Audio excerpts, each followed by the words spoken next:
નમસ્કાર તમામ ધર્મપ્રેમી ભાઈઓ બહેનોને જય રામદેવજી મહારાજ, જય રામદેવજી મહારાજ, જય રામદેવજી મહારાજ. જણાવતા ખૂબ જ આનંદ થાય કે ભાવનગર જિલ્લાના તળાજા તાલુકાના ઉછળી ગામે રામદેવજી મહારાજનું ઉછળી ગામ સમસ્ત તથા જય ઉછળી હનુમાન રામ મંડળના સહયોગથી રામદેવ ભગવાનનું ભવ્ય મંદિરનું નિર્માણ કાર્ય શરૂ છે. તમે જોઈ શકો છો કે પીસીસીનું કામ ચાલુ છે અત્યારે હાલમાં, અને 20ના લેવલ સુધી કામ પહોંચી ગયું છે અને અત્યારે પીસીસી ભરાઈ રહ્યું છે, ભરાઈ કામ ચાલુ છે. તો ટૂંક સમયની અંદર રામદેવ બાપાનું ભવ્ય કે ભવ્ય મંદિરનું નિર્માણ થઈ જાય એવી આશા સાથે જય રામદેવજી મહારાજ. નમસ્કાર મિત્રો, તો તમે જોઈ શકો છો કે આપણે જે આ મંદિરનું કામ છે તો એમના કોન્ટ્રાક્ટર છે લલિતભાઈ રાજસ્થાનથી. તો તમે જોઈ શકો છો આ છે લલિતભાઈ. આ ભાઈને આપણે મંદિરનો સંપૂર્ણ કોન્ટ્રાક્ટ આપેલો છે અને એના ટકા કામ આપેલું છે.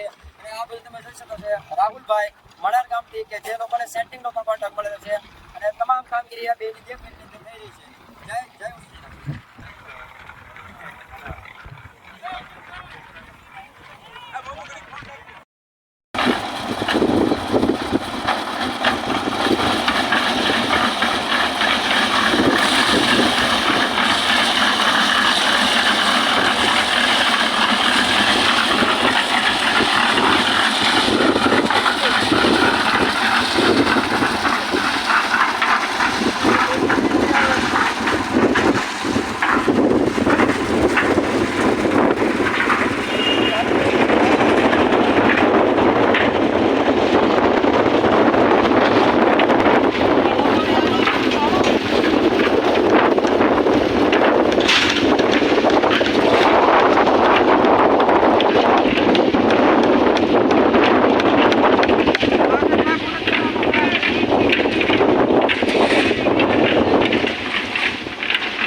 અરે રામા રામા તમારે દેવળે વળી ભબકે લોબન કાઢો નર નારી તમને નમણું કરે. અરે તો નમે મોટા મોટા અરે રામા રામ ચડ્યો રે વચ્ચે હાથમાં લઈ ભાલને તીર અડી તો સાબરા થાયો સાબદા એ તો પોકરણ ગઢનાય કોઈને ખેતરવાડીઓ ને કોઈને ગામ ઘરા પણ આ તો આકાશ રોજ જોને ઉતરે એ તો મારો નકળંગ દેવી